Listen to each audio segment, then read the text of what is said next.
Let's take a look at the big conference championship games with playoff implications. The lowest spread, the closest spread, I should say, Utah -6.5 against Oregon. That game Friday night, the Pac-12 championship game. The largest spread, Clemson -28.5 against Virginia. That line actually opened at 21.5. It has moved 7 points. So let's break them all down with the exception of the SEC championship game, which we saved for its very own segment on Wednesday. We've got Chip Patterson from the Cover 3 podcast and Brady Quinn from so many things I can't even name them all in one segment here. Let's begin on Friday night, Pac-12 championship game. Chip, I'll start with you on this one. Utah, the only chance to make the college football playoff. They've got a matchup with Oregon in a pretty tight spread at 6.5, the closest of all the conference championship games that matter to the playoff. Yeah, this is going to really come down, in my mind, to Utah's defense and its ability to stop the run for Oregon. Because while Utah has been an elite run defense throughout much of the season, they haven't faced anybody that has an offensive line that is built like Oregon's. You know, an Oregon offensive line that wants to bring the fight, bring the physicality, pave down, get a little bit of push. I just think that that is one spot where if Oregon's going to have an advantage in this game, if Oregon's going to have a chance to keep this close, it might be with that. Because as I look at, the other side of the ball, I do think that Oregon's defense is really, really good. And I think that this game's going to be really low scoring. But if Utah is going to be able to hang on in this game, I think that they've got to make Justin Herbert beat them. And it's weird to say that because Justin Herbert is an NFL draft-type talent and an NFL draft-type name. But to me, if Oregon runs the ball effectively against this Utah defense, Oregon's going to have a great chance to win. If Utah stops the run on early downs, forces Justin Herbert and Oregon to beat them in the passing game, I think that this is advantage Utah. I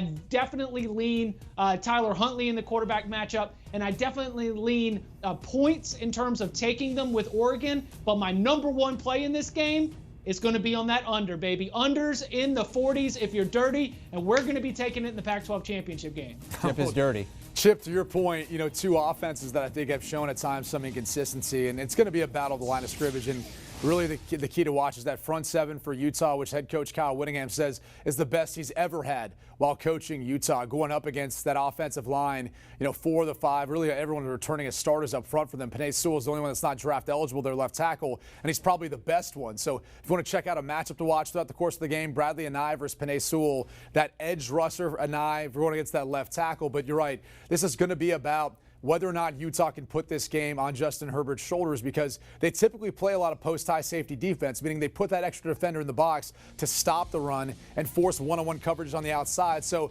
Jalen Redd, Juwan Johnson, those guys are going to have to come up making some big plays on the outside in the passing game. And I think for Justin Herbert this year, he's put up some good stats, but at times he's just been consistent. So this is a matchup where I think if you want to be that first-round pick, that top 10 pick that everyone says you are, he really needs to show out. He needs to lead his team, and he needs to take off and run the football. He's a really good athlete when he gets loose and when he decides to run. That needs to be part of this rushing attack, I think, for Oregon in order for it to open up that Utah defense. But in this matchup, something tells me Oregon may keep this one a lot closer than people think. I think if you're going to lay 6.5 points, low-scoring, tight game, you go ahead and play Oregon in the 6.5. And again, that's a Friday night game, so the teams in the Big 12 are going to know exactly what's out in front of them. If it's Oregon that wins, and they're going to be rooting for Oregon to knock off Utah and get them out of the picture. But if Utah wins, those Big 12 teams are going to know that they might need to win and win big for style points to have a chance to get in there. Championship weekend kicks off Friday night. Oregon and Utah clashing the Pac-12 title game. The Utes are a 6.5-point favorite. The only hope for the Pac-12 to have its second representative in the short history of the college football playoff. Barton, we know Utah needs some help. Do they also need to win the Pac-12 championship in style?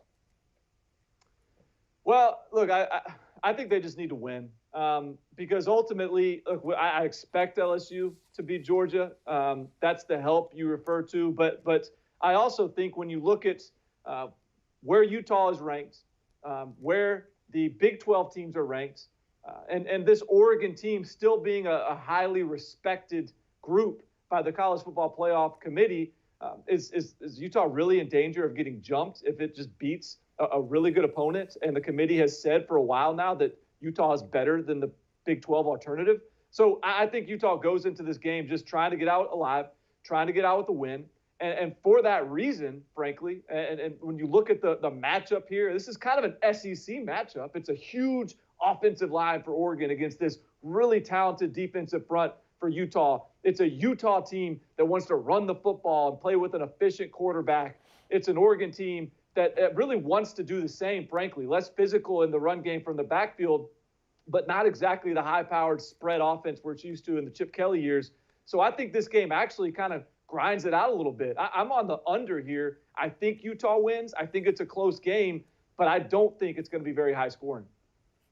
Barton, my man, I'm so proud of you. It makes my heart soar to hear you talking about those unders. Yes, we've got a championship game under. Yes, we've got a gross weather under. Now, we're going to have to check with Tom Fornelli to see if it's going to be a wonder, but I've been looking at the way it's going to be in Santa Clara. Not great football weather, messy, grinding, two great defenses, two teams that both want to run the ball. Yeah, we are going under with this one.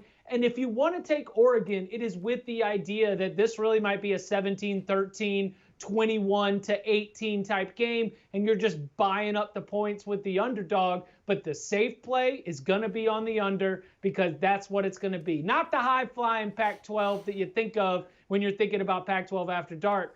This is going to be a game that is decided in the trenches. It goes under the total. Wow. Tom Fornelli would be proud as well. The wonder. That's pretty, that's gutsy right there. All right, here's a look at the recap. Choosing champs, lock agreement, LSU. Lock agreement, Ohio State. They're split on Oklahoma, Baylor, agree on Clemson, and they're both on the under in the Pac-12 championship Friday night, Utah and Oregon.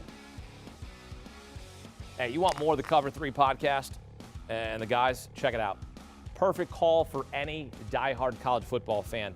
Chip, Barton, take you from National Signing Day, the National Championship, in-depth analysis, picks.